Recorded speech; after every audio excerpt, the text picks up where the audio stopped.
할렐루야, 교육훈련부 섬기는 유대현 목사입니다. 예레미야에 이어서 예레미야애가 하나님이 주신 말씀 같이 함께 나누는 시간 갖도록 하겠습니다. 우리가 한평생 살면서 많은 수많은 노래를 듣게 됩니다. 빠른 비트에 즐거운 흥에 겨운 노래들도 있지만 반면에 그 내면 깊은 곳에서 흘러나왔던 아픔들을 표출한 그런 슬픈 애가의 노래들도 있죠. 샤코느라고 하는 이 바로크 기악 모음공의 한 이 형식 중에서 이탈리아 바이올리니스트 비탈리에 샤코느는 지상에서 가장 슬픈 곡으로 그렇게 알려져 있고 이 여성적인 음악입니다. 그리고 바흐의 샤코느는 이 무반주 소나타 2번 곡으로 뽑는데 굉장히 남성적이지만 그 안에 사랑하는 아내의 죽음에 대한 그 내면적인 슬픔을 아름답게 승화시킨 그런 것으로 이 영원으로 끝없는 비상이라고 이렇게 알려져 있습니다. 제가 한번 들어봤는데요. 한 12분 동안 이 마음에 정말 그 어떤 한편에는 위로가 되기도 하지만 이것을 계속 듣고 있자니까 하루 종일 마음이 무겁고 쫙 가라앉는 듯한 그런 느낌이 있었습니다. 초등학교 때 배웠던 여러분 그 동요 아시나요? 그 제목이 클레멘타인인데 이 클레멘타인 가사도 굉장히 슬픔을 담고 있는 책이죠. 한 강부의 딸인데 그 딸 클레멘타인이 죽음으로 인해 가지고 내 사랑하는 딸이요, 내 사랑하는 딸이요, 내 사랑하는 자요 하면서 사랑하는 딸의 이름을 부르면서 그 비탄에 잠긴 마음을 표현한 그런 가사이기도 합니다. 영화나 소설이나 또 대중 가요에서도 슬픔을 주제로 한 그 작품들은 굉장히 많이 있습니다. 저의 주 시대는 아니었지만 이 가사 중에서도 보면은 그 노래 중에서도 보면 가요 중에서 슬픈 노래가 있는데 내 사랑 내 곁에 그 김현식 씨가 불렀던 그 노래인데요. 많이 아실 겁니다. 그 외에도 몇 가지가 더 있는데 낙엽 따라 가버린 사랑 이런 가요도 있죠. 아마 들어보신 지가 오래되셨을 것 같아요. 그리고 돌아가는 삼각지 그런 노래도 있었고 하얀 나비라고 하는 그런 가요도 있었습니다. 그런데 참 안타깝게도 이것을 일반화시키고 우리가 규정화시킬 수는 없지만 이런 슬픈 노래들을 많이 불렀던 분들이 다 일찍 소천하셨어요. 29살, 32살 요 전후로 해가지고 이 세상을 다 고인이 되셔서 떠나셨는데 사실 그분들의 마음속에 이런 내적인 그 어두운 마음들, 슬픈 마음들이 좀 많이 있었던 분들인 것 같습니다. 이것을 일반화시킬 수는 없지만 우리가 일반적으로 그 슬픔 가운데 있었을 때 계속 슬픔만 생각하고 슬픔의 노래만 듣는다고 한다면 우리의 마음과 이 내면도 굉장히 많이 같이 어두워지고 그리고 가라앉을 수 있기 때문에 사실 그것을 듣는 그 순간에 위로와 카타르시스는 있을지 모르겠지만 계속 듣는 것은 그렇게 좋지 않은 것 같습니다. 오늘 이 함께 볼 이 본문 말씀도 이 구약 성경 중에서 가장 슬픈 책 어떤 책일까요?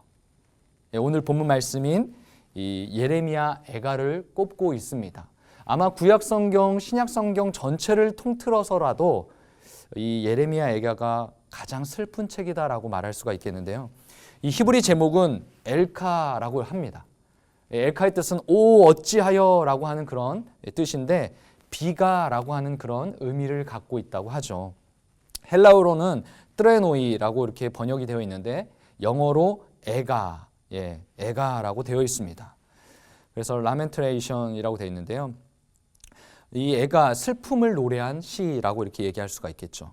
그런데 이 예레미야 애가는 이 5편으로 이렇게 만들어진 애가로 불립니다.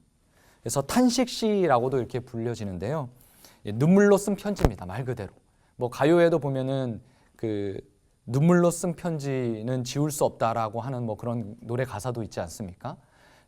그런 애끓는 마음, 슬픈 마음, 탄식의 마음을 담은 그런 성경책이죠. 그런데 우리 김소월 씨의 진달래꽃이라고 하는 그런 시도 있지 않습니까? 나보기가 역겨워 가실 때에는 말이 없이 고이 보내드리오리다. 영변의 약상 진달래꽃 아름 따다 가실 길에 뿌리오리다. 가시는 걸음걸음 놓인 그곳을 살뿐히 들여밟고 가시옵소서. 나보기가 역겨워 가실 때에는 죽어도 아니 눈물 흘리오리다. 아마 많이들 아실 거예요. 이 죽어도 아니 눈물 흘리오리다. 강한 부정이죠. 내가 절대로 눈물 흘리지 않겠습니다라는 표현이지만 이 시인의 마음속에는 그 마흔한 사람의 그 진실적인 감정은 내가 정말 토해내면서 울을 수밖에 없는 그런 상황입니다. 그런 심정입니다 라고 하는 이런 반어적 표현이기도 합니다. 마치 이 예레미야 애가도 그 예레미야 당시에 이 예루살렘 성이 무너지고 멸망하는 모습을 보면서 그토록 자랑스러워했었던 그 예루살렘 도시가 몰락하는 것을 보면서 이 비탄 가운데 예레미야 선지자가 눈물로 쓴 이 5편의 편지, 바로 예레미야 애가이죠. 사실 BC 586년에 예루살렘이 함락된 후에 시온의 그 아름다웠던 곳이 완전히 황폐해지게 됩니다. 그리고 이스라엘의 그 바벨론 유수가 일어나게 되죠. 유대인들이 바벨론으로 끌려가는 것입니다. 이것에 대한 깊은 고통을 호소하고 그리고 황폐해지고 위태로워진 성에 남겨졌던 이 이스라엘 사람들, 유다 사람들에 대해서 정말 그 비참한 처지에 대해서 가슴 아파하면서 탄식하는 그런 내용들이 담겨 있는 것이 바로 예레미야 애가이죠. 예레미야 그 애가의 저자 보시면 예레미야 애가의 저자는 누구일까요? 예레미야입니다. 예레미야. 물론 예레미야가 아니다라고 하는 그런 주장들도 있지만 이 본서에서 분명하게 나타나고 있지 않은 점 때문에 그렇습니다. 그런데 여러 가지 이 본문 안에서 드러나는 어떤 형태 그리고 내적 증거, 그 다음에 유대 전통, 기독교 전통에 따르면 이 저자가 예레미야임을 확증해 줄 수 있는 많은 요소들이 있는데요. 특별히 70인역 번역에서는 이 예레미야 애가의 표제문을 뭐라고 했냐면 이렇게 표현했습니다. 이스라엘이 포로로 끌려가고 예루살렘이 무너진 후 예레미야가 앉아 이 애가를 갖고 슬피 울었으니 그가 노래하기를, 이런 표제를 달았어요. 굉장히 길죠. 결국은 이 예레미야 애가의 저자는 전통적으로 예레미야다라고 이렇게 이야기하고 있죠. 찰스 다이어라고 하는 그런 박사가 있는데요. BKC 주석에서 이 3가지 이유로 이 저자가 예레미야임을 밝히고 있습니다. 한번 살펴볼 텐데요. 그 첫 번째는 이 예레미야 예언서에서 사용된 몇 가지 개념이 예레미야 애가에게 다시 나타나고 있다라는 사실을 통해서 알 수가 있습니다. 예레미야 서와 예레미야 애가서를 보면 확증할 수 있다라는 건데요. 본문에 제시되고 있는 예레미야 30장 14절과 그 다음에 예레미야 애가 1장 2절 이 말씀을 보면 어떤 그 연결점이 있냐면 사랑하는 사람이 더 이상 찾지 않을 것이다 라고 하는 그런 표현이 동일하게 연결되어 있습니다. 그리고 두 번째 개념에서 보면 예레미야 49장과 12절 그리고 예레미야 애가 4장 21절에 보면 백성들이 그 술 마시는 습관 그리고 거기서 나타나는 행동들이 비슷하게 묘사가 되어지고 있음을 볼 수가 있죠. 그래서 이 스타일이나 어떤 특정한 방식에 의해서 보면 이 같은 개념, 몇 가지 사용된 개념을 가지고 저자가 예레미야이겠구나라는 것을 염두에 볼 수가 있겠죠. 그리고 두 번째 보면 이 두 권의 책에서 저자는 자신의 눈에서 눈물이 흘러 넘친다라고 하는 표현들을 곳곳에서 많이 쓰이고 있는데 이 표현이 예레미야서와 예레미야 애가서에도 동일하게 등장하고 있다라는 겁니다. 그래서 예레미야 애가 1장 16절에 보면 이렇게 말씀합니다. 이로 말미암아 내가 우니 내 눈에 눈물이 물같이 흘러내리며 나를 위로하여 내 생명을 회복시켜 줄 자가 멀리 떠났음이로다. 원수들이 이김에 내 자녀들이 외롭도다. 그리고 내 눈이 눈물에 상하여 내 창자가 끊어지며 내 간이 땅에 쏟아졌으니 이는 내 백성이 패망하여 어린 자녀와 젖먹는 아이들이 성읍 길거리에 기절함이로다. 이 두 구절이 예레미야 애가에서 표현하고 있는 이 구절입니다. 그런데 이 앞으로 또 읽을 말씀이 예레미야인데요. 예레미야에서도 이런 표현들이 있어요. 9장 1절인데요. 어찌하면 내 머리는 물이 되고 내 눈은 눈물의 근원이 될꼬. 예, 이 눈물에 대한 표현들이 동일하게 나오죠. 비슷한 형식으로 나옵니다.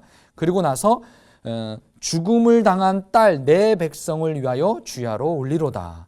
똑같은 표현이죠. 딸 내 백성을 위하여. 이렇게 같은 표현들이 이루어지고 있고요. 또 계속해서 말씀을 보면 그들로 빨리 와서 우리를 위하여 애곡하여 우리의 눈에서 눈물이 떨어지게 하며, 여기서 또 눈에서 눈물이 떨어지게 하며, 이 표현이 또 많이 쓰입니다. 우리 눈꺼풀에서 물이 쏟아지게 하라. 이런 말씀들이 있죠.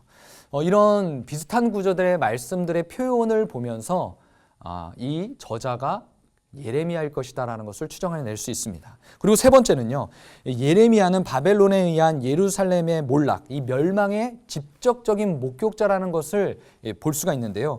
예루살렘이 무너진 마지막 날의 이 잔악함을 이 두 책에서 굉장히 상세하게 잘 묘사하고 있다라는 그런 일관성을 볼 수가 있습니다.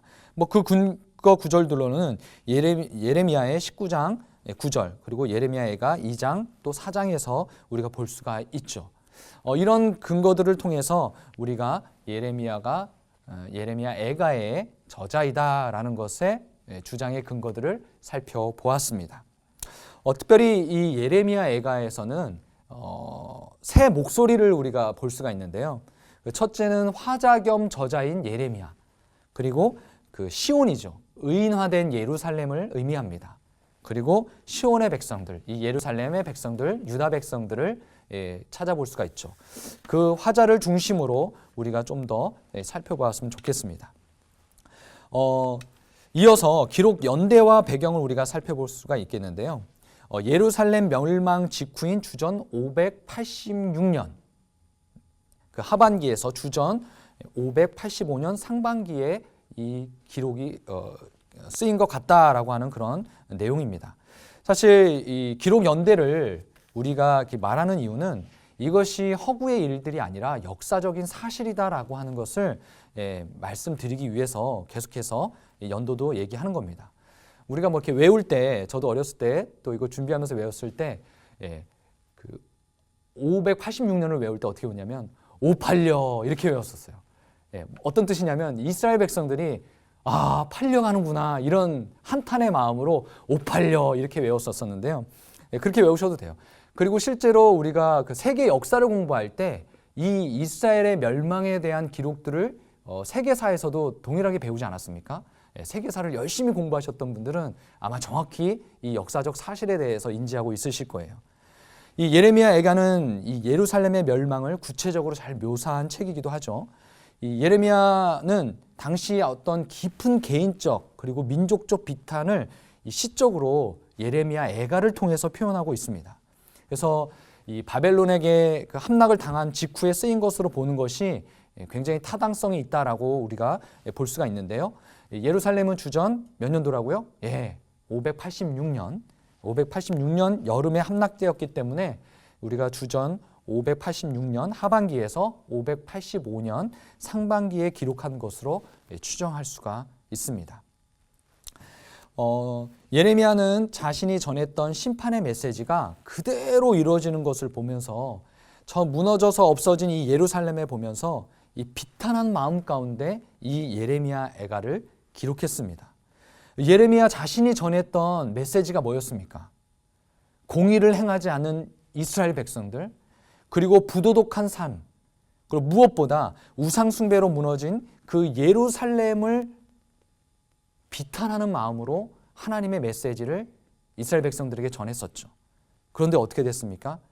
결국 그 심판의 메시지가 그대로 이루어졌어요.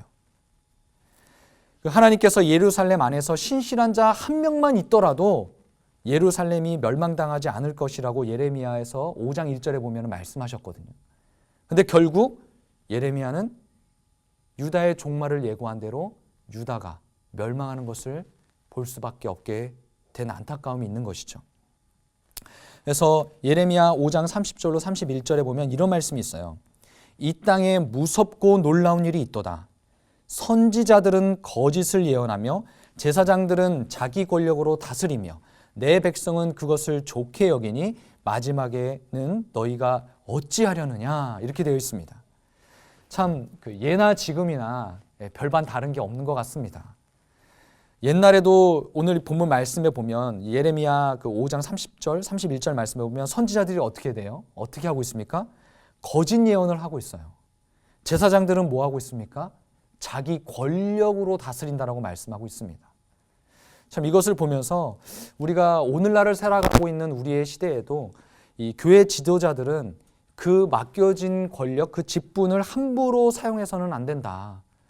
우리가 하나님께서 무엇인가를 맡겨주셨을 때에는 잘 관리할 수 있는 겸손한 청지기로서 하나님의 맡겨주신 본분들을 잘 감당해야 되는 것 같습니다. 이런 영적인 지도자들, 어떤 한 나라의 지도자들이 타락하기 시작할 때 동일하게 같이 타락하는 것이 누구겠습니까? 쭉 이어서 보면 내 백성은 그것을 좋게 여기니라고 되어 있어요. 백성들까지 같이 망하는 거예요.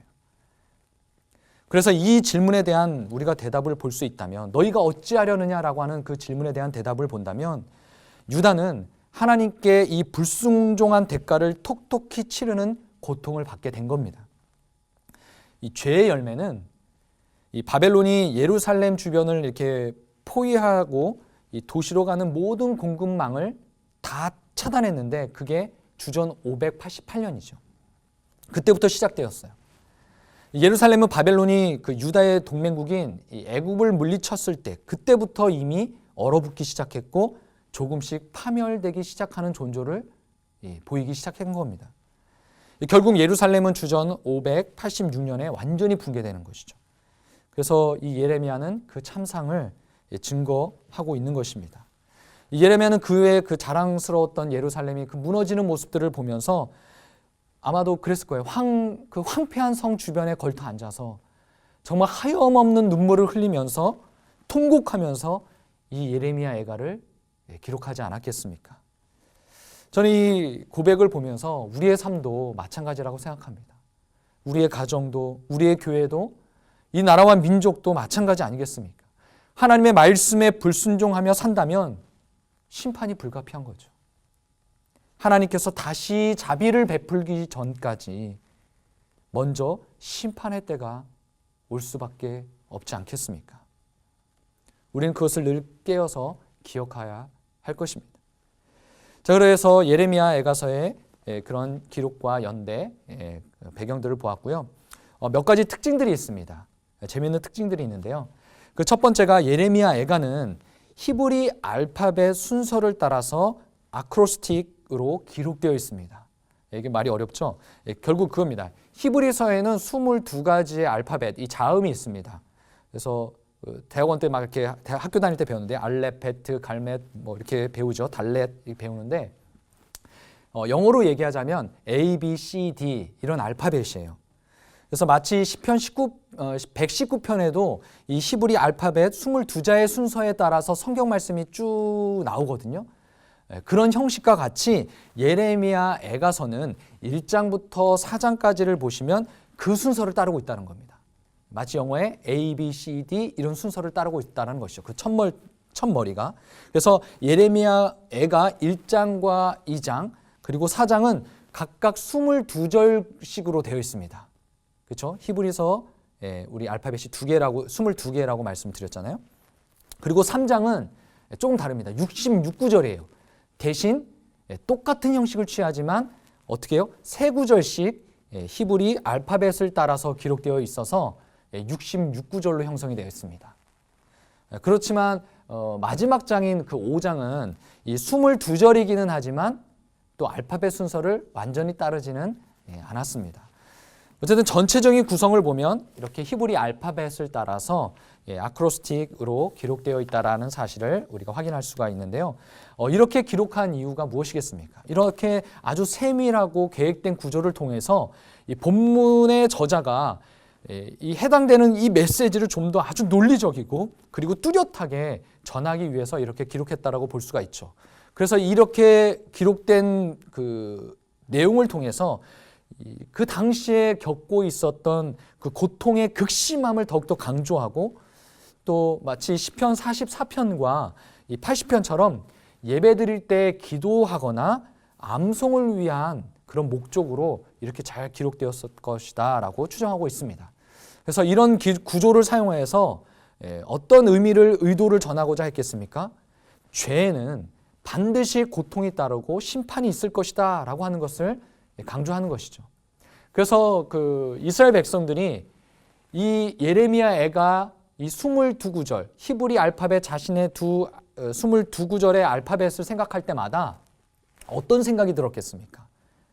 예루살렘의 심판, 하나님을 떠난 백성들의 불순종의 결과들, 그런 것들이 계속해서 묵상되고 생각나지 않았을까요?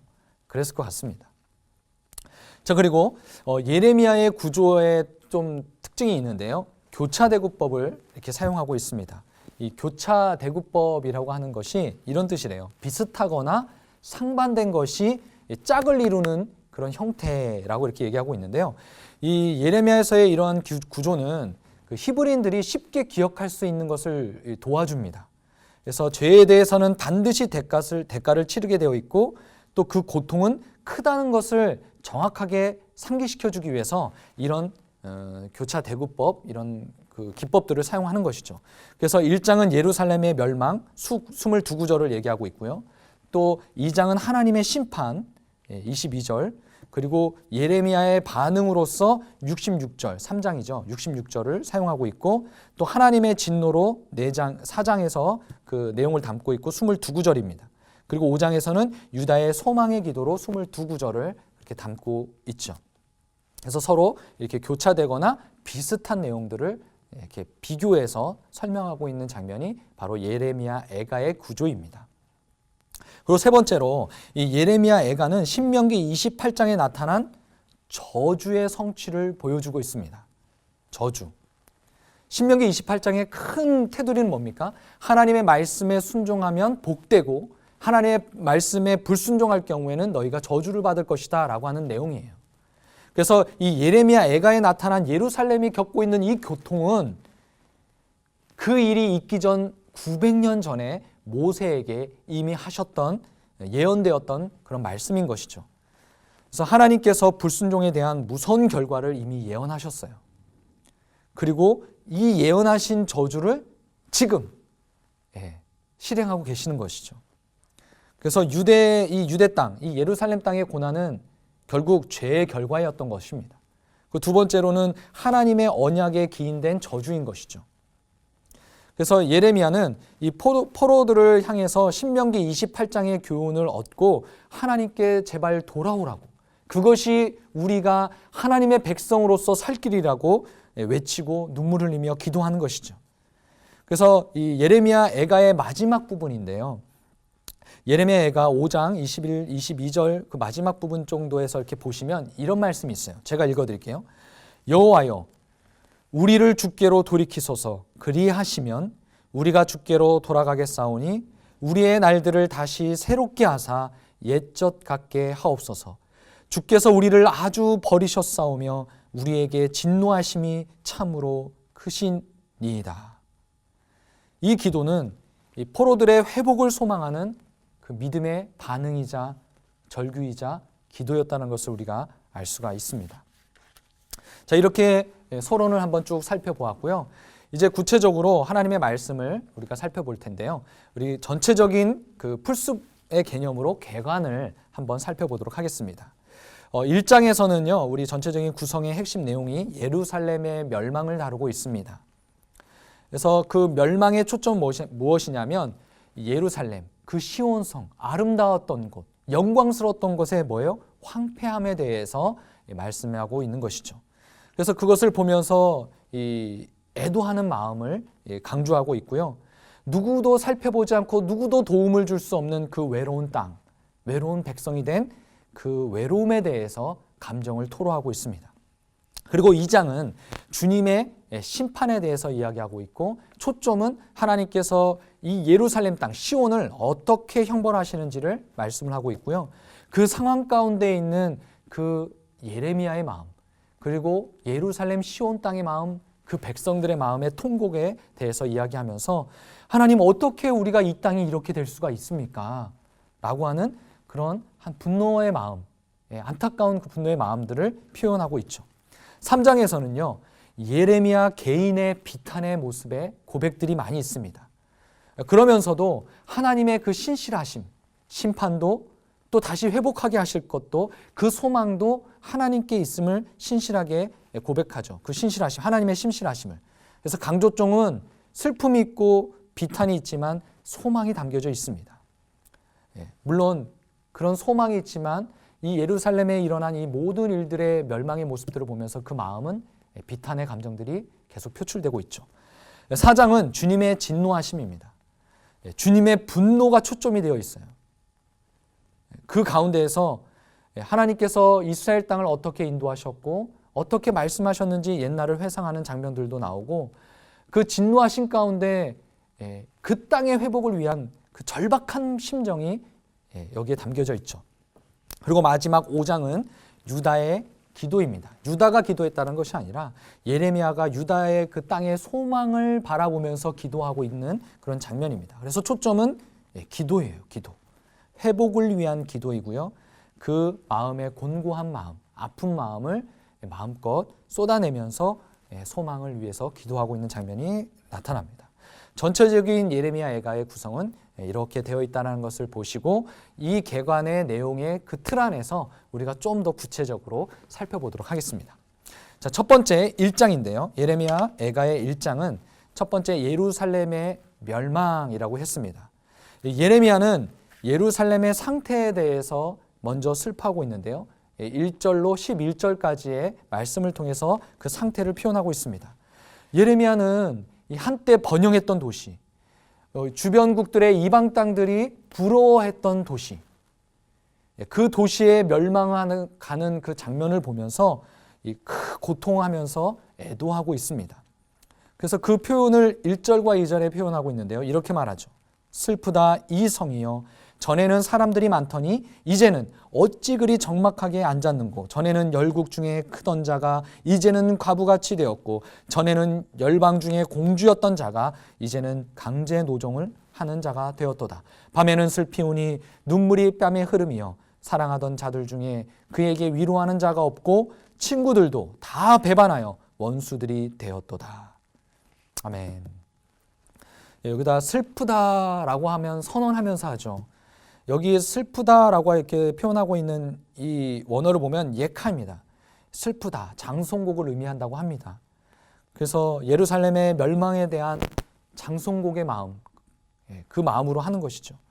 근데 열국 중에 크던 자가 어떻게 됐다고 합니까? 과부같이 되었대요. 힘이 있던 그 나라가 이제는 완전히 힘이 없어진 상태를 의미하지 않습니까? 열방 중에 공주였던 자가 어떻게 됐어요? 이제는 자발적 노동도 아닌 강제 노동을 당하는 자가 되어버렸습니다. 그리고 여기에 보면 참 그 얼마나 슬펐는지를 담고 있는 것이 표현이 있는데요. 밤에 슬피 우는 과부로 예루살렘을 묘사하고 있어요. 그렇죠? 밤에 슬피 우는 과부. 이 의미가 무엇이겠습니까? 사랑하는 자녀들을 낳고 남편을 여였어요. 특별히 고대 근동 이 시대에는, 그리고 유다 땅에서는 남편이 없는 여인에 대해서 얼마나 많은 어려움들을 겪을 수밖에 없는 사회적 구조를 갖고 있는지 우리는 역사의 기록을 통해서 알 수 있지 않습니까? 사회에 참여도 힘들고 또한 먹고 살기도 힘든 그것이 과부이죠. 그래서 성경 구약에 보면은 고아와 과부를 살피라는 이야기들이 굉장히 곳곳에서 많이 나옵니다. 그만큼 어려운 삶이에요. 뭐 과부라고 하는 것이 예전에만 그랬던 것이 아니라 사실 오늘을 살아가는 데 있어서도 과부의 삶이 참 쉽지 않죠. 그래서 이 자녀들을 먹여 살리기 위해서, 자신의 삶을 영위하기 위해서 밤낮으로 일하면서 가정도 살피고 그 모든 것을 감당해내야 되는 이 과부, 한 여인에 대한 그 마음. 그런데 밤이 되어서 누구도 위로해주지 못하고 어떤 어려움도 얘기할 수 없는 그 과부의 마음. 그래서 그 적막한 가운데 슬피 울면서 통곡할 수밖에 없는 그 마음. 그 마음을 가질 수밖에 없게 된 이 예루살렘의 상황을 예레미야 애가가 이렇게 표현하고 있는 것이죠. 아마 여기의 표현 가운데 이 밤에는 슬피우니 눈물이 뺨에 흐름이요 사랑하던 자들 중에 그에게 위로하는 자가 없고 친구들도 다 배만했다 이렇게 표현하고 있지 않습니까? 아마 이 당시 예루살렘 사람들은 여호와를 제외하고 의지했던 이방인들과 이방신들 그리고 재물 등으로 자신들이 잘 살 수 있을 것이다라고 믿었을 거예요. 그렇지만 정작 오늘 이 현실 앞에 환난 날에 결국 그들을 위로하거나 그들을 도울 것이 아무것도 없다는 사실을 이제 알게 된 것이죠. 말씀해 보면 예레미야가 1장 8절에 이렇게 말씀합니다. 예루살렘이 크게 범죄함으로 조석거리가 되었으니 전에 그에게 영광을 돌리던 모든 사람이 그의 벗었음을 보고 업신여기며 그는 탄식하며 물러가는도다. 왜 이런 상황이 왔습니까? 왜? 이 성은 자신이 처한 상황으로 인해서 밤새 통곡하며 울 수밖에 없게 되었어요. 하지만 더 큰 비극은 뭐냐면 이 성을 위로할 자가 아무도 없다라는 겁니다. 아무도. 하나님이 주신 심판이잖아요. 이제 예루살렘은 아무 것이 볼 것이 없는 그런 성이 되어버렸습니다. 매력적으로 보였던 이 모든 것들이 일단 발가벗겨지니까 어떻게 됩니까? 수치와 위선밖에 남지 않았습니다. 그래서 오히려 이 땅이 업신여김을 당하는 거예요. 그리스도인들도 마찬가지 아니겠어요? 몸의 장식물, 우리를 가렸던 그 화려한 것들이 벗겨지니까 아무것도 볼품이 없는 겁니다. 우리가 이 말씀을 통해서 기억해야 될 교훈이 무엇이겠습니까? 지속적으로 내면 세계를 세워나가면 우리는 억지로 만들지 않아도 하나님이 주시는 영광의 빛을 드러낼 것이에요. 그리고 아무도 업신여기지 못하게 될 것 아니겠습니까? 그래서 성경은 우리에게 있어서 외적인 요인이 아니라 이 내적인 부패, 다시 말하면 즉 하나님의 명령을 듣지 않고 순종하지 않음으로 심판을 받는다는 것을 우리에게 가르쳐주고 있는 것이지 않겠습니까? 오늘날 우리에게도 이 땅에 남겨진 교회에게도 동일한 말씀을 주시는 것이라고 생각이 되어집니다. 자, 두 번째는요. 이 예루살렘은 자신의 상태에 대해서 슬퍼하고 있습니다. 이게 의인화된 표현이죠. 예루살렘이 어떻게 슬퍼할 수 있겠어요? 그런데 의인화된 표현으로 12절에서 22절까지 말씀하고 있습니다. 시온에 내린 재앙이 여호와의 심판이라는 사실을 분명하게 선언하고 고백하고 있습니다. 여기에서의 이렇게 시온, 이게 예루살렘입니다. 예루살렘. 말씀에 보면 16절, 17절 말씀이 있는데요. 이렇게 말씀하세요. 이로 말미암아 내가 우니 내 눈에 눈물이 물같이 흘러내리며 나를 위로하여 내 생명을 회복시켜 줄 자가 멀리 떠났음이로다. 원수들이 이김에 내 자녀들이 외롭도다. 시온이 두 손을 폈으나 그를 위로할 자가 없도다. 여호와께서 야곱의 사방에 있는 자들에게 명령하여 야곱의 대적들이 되게 하셨으니 예루살렘은 그들 가운데 있는 불결한 자가 되었도다. 예루살렘은 너무 큰 슬픔에 빠졌습니다. 그런데 그 슬픔과 고통이 더 가중되고 더 고통스러운 것은 뭐냐면 위로할 자가 없다는 거예요. 위로할 자가. 그래서 나는 울고 있다고, 나의 눈물에는 눈물이 계속해서 흘러내린다라고 예레미야가 슬피 울며 고백하고 있는 것이죠. 여호와는 의로우십니다. 그러나 내가 그의 명령을 거역하였도다라고 표현하고 있어요. 하나님이 의로우신데 그 의로움을 따라야 될 이스라엘 백성들이 그 의로움을 뒤로하고 오히려 뒤로한 것으로만 끝나는 것이 아니라 거역했다라고 말씀하고 있습니다. 이 죄는 여기서 말하는 이 죄들이 하나님에 대한 범죄라고 말씀하고 있는 것이죠. 하나님이 모든 의의 기준이다라고 성경은 선언하고 있습니다. 그렇기 때문에 그분은 하나님께서는 우리가 이 죄가 계속되는 것을 허락하지 않으세요. 우리가 예수님을 믿으면서 조금 착각하는 것이 무엇이냐면 우리 마음대로 죄의 기준을 정하면서 재단할 때가 있다는 것이죠. 우리가 죄를 바라볼 때 하나님의 기준으로 죄를 생각해야 될 필요가 있습니다. 그래서 죄는 우리가 많이 정의하잖아요. 우리가 정의할 때 뭐 간음, 살인, 도적질, 거짓말 등은 우리가 죄라고 생각하지만 그 밖에도 우리가 하지 말아야 될 것을 하는 것, 뭐 마음의 생각, 나쁜 생각, 또 말, 표현, 행동도 있겠죠. 그런 것도 있겠지만 우리가 해야 할 것을 하지 않는 것도 성경은 죄라고 말씀하고 있습니다. 우리가 전도폭발 훈련을 하다 보면 그런 전문의 그런 내용이 있죠. 그래서 마치 하나님을 사랑하는 것, 그 다음에 부모를 공경하는 것, 이웃을 사랑하는 것, 이렇게 해야 될 것을 하지 않는 것도 성경은 죄라고 말씀하고 있죠. 그러나 무엇보다 성경에서 말하고 있는 가장 큰 죄는 하나님을 하나님으로 인정하지 않는 것이 가장 큰 죄다라고 말씀하고 있죠. 이스라엘 백성들은 이 모든 것을 다 어긴 거예요. 거역한 겁니다. 그래서 이제 예루살렘은 더 이상 열방의 공주가 아니게 되었어요. 이제는 주변 나라들이 오히려 오물 취급하는 불결한 자가 되었다라고 얘기하고 있죠. 그렇게 된 존재가 되고 말았습니다. 여기서 우리가 주의 깊게 보아야 될 교훈이 무엇이겠습니까? 우리는 우리의 기준이 아니라 하나님의 기준에서 죄를 생각해야 됩니다. 그리고 이 죄를 가볍게 여기지 말고 무게감 있게 심각하게 여길 수 있는 그런 분별력이 있어야 된다라고 말씀하는 것 아니겠습니까?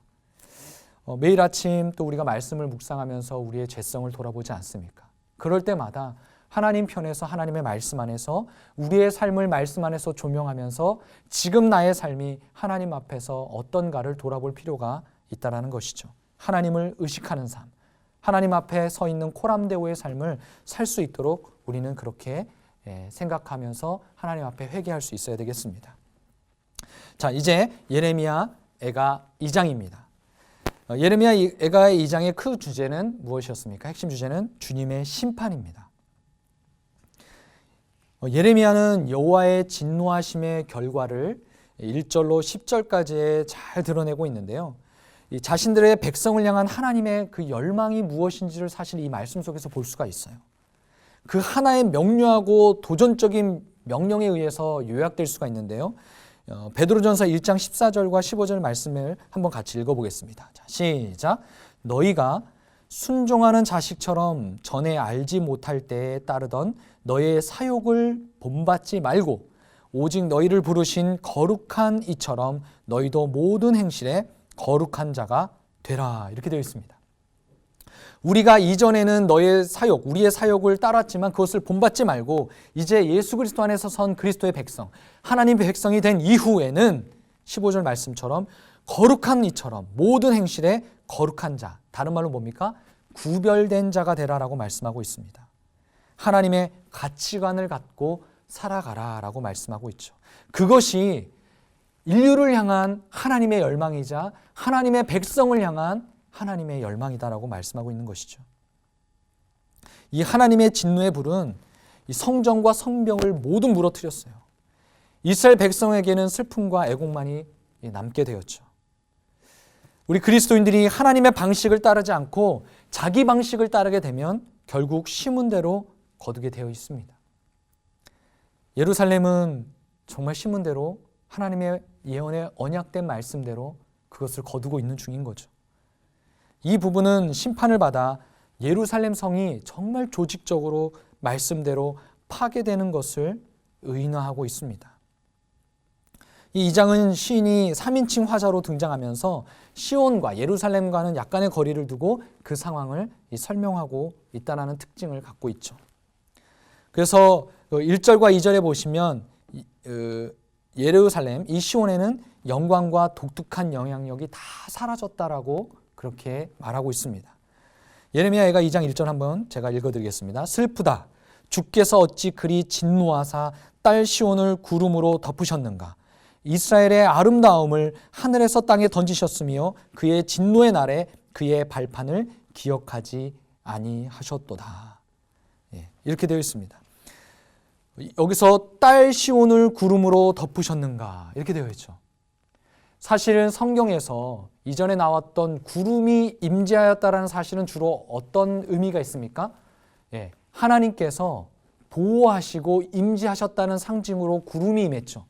그러나 이 출애굽 당시에 이스라엘 백성들 또 성막 성전에 임했던 이 구름이 하나님의 임재의 상징이 이제는 부정적으로 나타나고 있습니다. 하나님의 심판의 임재로 나타나고 있는 것이죠. 이게 얼마나 안타까워요. 그리고 이 예루살렘의 영광의 그 땅이 이제 던져져 버려서 비참하게 되었다는 것을 이야기하고 있습니다. 그리고 그의 진노의 날에 그의 발판을 기억하지 아니하셨도다라고 되어 있어요. 뭐 여기에서 이 발판이 뭐냐, 여러 가지 해석들이 있습니다. 뭐 성전을 나타나기도 한다, 성을 말하기도 한다, 뭐 언약궤를 나타나기도 한다, 뭐 이렇게 얘기하고 있는데요. 뭐 이 발판, 어떤 중요한 예루살렘의 중요한 기반인 거죠. 그래서 시온 전체를 의미할 수도 있겠죠. 그렇게 가장 중요한 그 발판을, 이 구원과 연결되는 그 발판을 기억하지 않으시는군요. 뭐 이런 의미로 이렇게 사용되고 있는 것이죠. 그래서 이 영광과 독특한 영향력이 다 사라진 그 땅을 표현하고 있습니다. 그리고 이 견고함과 생동감이 제거되었습니다. 2절과 3절과 4절에 보면 나타나 있죠. 제가 읽어드리겠습니다. 맹렬한 진노로 이스라엘의 모든 뿔을 자르셨으며 원수 앞에서 그의 오른손을 뒤로 거두어들이시고 맹렬한 불이 사방으로 불사름같이 야곱을 불사르셨도다, 이렇게 되어 있어요. 이 모든 뿔을 자르셨다라고 하는데 성경에서 이 뿔은 무엇을 상징합니까? 힘, 권위, 능력 이런 걸 상징하는데요. 그 뿔을 자르셨어요. 아무런 힘이 없는 예루살렘 땅이 된 겁니다. 그리고 그의 오른손을 뒤로 거두셨대요. 원래 이 하나님의 백성들을 돕던 손이 어떤 손이었습니까? 하나님의 의로운 오른손이었습니다. 그 손이 이스라엘을 붙잡으셨어요. 우리의 삶을 붙잡으시는 겁니다. 그런데 어떻게 해요? 그 손을 놓으시고 뒤로 거두셨다라는 의미죠. 그렇게 이 불사름같이, 불을 사방으로 불사름같이 다 멸망된 상태, 견고함과 생동감이 다 사라진 상태, 제거된 상태를 이야기합니다. 그리고 세 번째는 이 근심과 애통이 증가되었습니다. 5절과 6절로 보면 그냥 슬픔과 고통이 그냥 쭉 꾸준히 지나가는 게 아니에요. 계속해서 증가되고 있는 장면들이 나오죠. 어떤 단어들이 많이 등장하냐면 원수같이라고 하는 단어가 많이 등장하고요. 삼키다라고 하는 단어가 많이 등장합니다. 이 의미가 무엇입니까?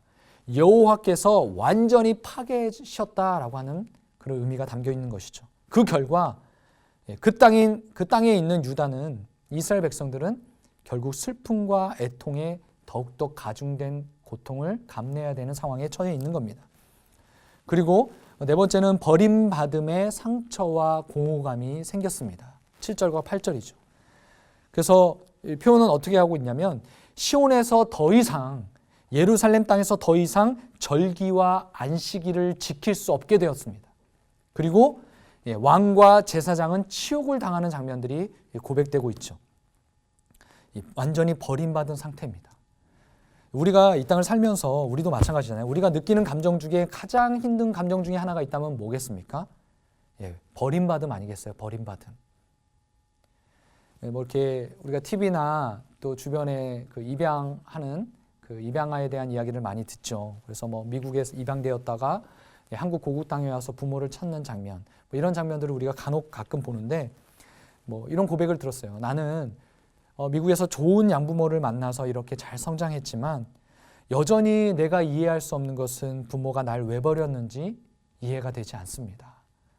그래서 사랑하는 부모님이 나를 잘 키워주셨지만 그 빈자리, 그 공허감이 나에게는 깊은 안타까움과 상처와 공허감이 있었습니다. 그러면서 이 땅에 와서, 고국 땅에 와서 부모를 찾는 그런 장면들을 본 적이 있습니다. 우리가 뭐 애인에게나 좋아하는 사랑하는 사람에게나 사랑받고 싶은 사람에게나 그런 사람들에게 버림을 받았을 때 느끼는 그 공허감과 외로움이 굉장히 크다는 것을 우리가 알 수가 있지 않습니까?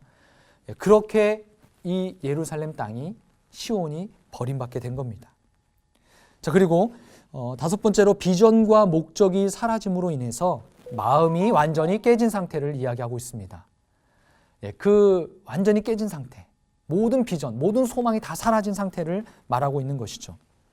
그래서 공허함과 상실감, 정체성을 잃어버리면 사람들은 소망이 다 끊어집니다. 소망이 끊어지면 극단적인 선택을 할 때가 많죠. 그래서 오늘 이 본문 말씀 예레미야가 2장 9절에서는 이렇게 얘기합니다. 성문이 땅에 묻히며 빗장이 부서져 파괴되고 왕과 지도자들이 율법 없는 이방인들 가운데에 있으며 그 성의 선지자들은 여호와의 묵시를 받지 아니하는도다. 예. 묵시가 없으면 우리가 살아가는 모든 안전이라고 하는 것들, 의지하는 것들은 신기루 밖에 될 수가 없습니다. 그래서 율법을 무시하고 묵시를 외면한 이 백성들이 어떻게 됩니까? 타락하게 되고 하나님께서 이 백성과 성을 직접 심판하시죠.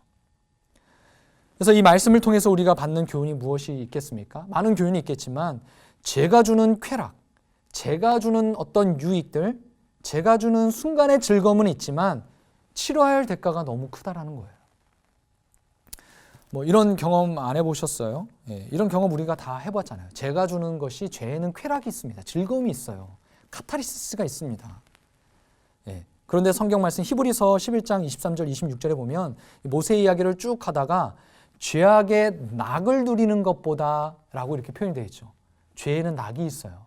그러니까 사람들이 계속 그것을 추구하면서 더 강한 자극, 더 강한 쾌락 이것을 추구하게 되는 것이죠. 죄는 쾌락을 줍니다. 그런데 잠시다라고 하는 사실을 잊지 말라는 겁니다. 뭐 저도 이런 경험이 있습니다. 이런 경험이 있는데 어렸을 때예요.